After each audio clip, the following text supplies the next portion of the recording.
This isn't just a stick. It's one of the oldest calibration tools we've ever found, carved out of wood in ancient Egypt, over 4,000 years ago. They called it a cubit rod, and it was how they measured everything: walls, stones, even pyramids. Before we had traceability, ISO standards, or calibration labs, we had this. Calibration might sound boring, but it's one of the quiet foundations of modern civilization. And the story behind it? It's kind of fascinating.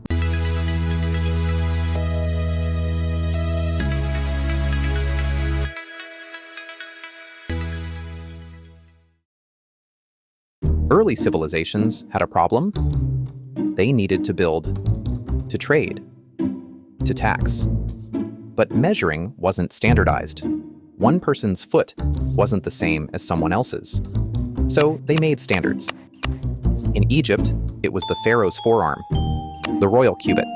In Babylon, balance scales. In Greece, water displacement, geometry, formulas. They weren't calling it calibration, but they were doing it.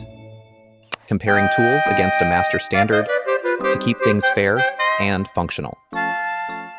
Then came the Renaissance.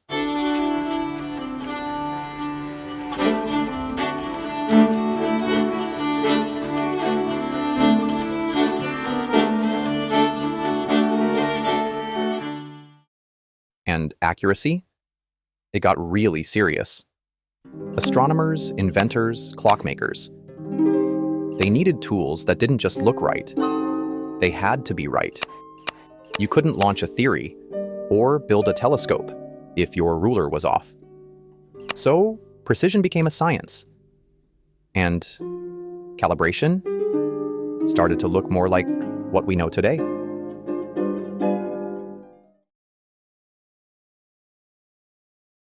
Fast forward to the Industrial Revolution. Suddenly, machines were building machines. A 1 millimeter error in a gear, that's a jammed engine.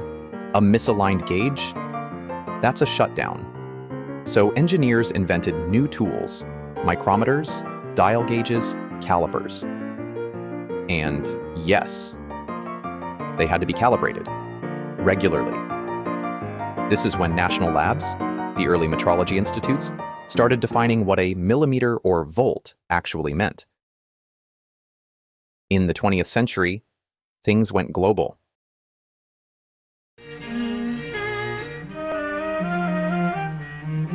The job of testing and adjusting items of test equipment to meet their proper tolerances is called calibration. Calibration relies ultimately on the establishment of some very precisely determined standard of measurement, to which all testing instruments can be compared with confidence. International standards emerged.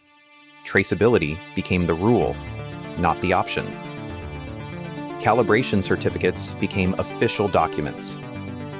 Industries like pharma, aviation, and energy couldn't afford to guess.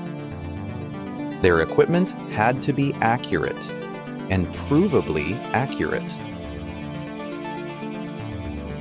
So, yeah, the next time someone hands you a calibration sticker or a signed certificate, just remember, it all started with a carved stick and a very precise pharaoh.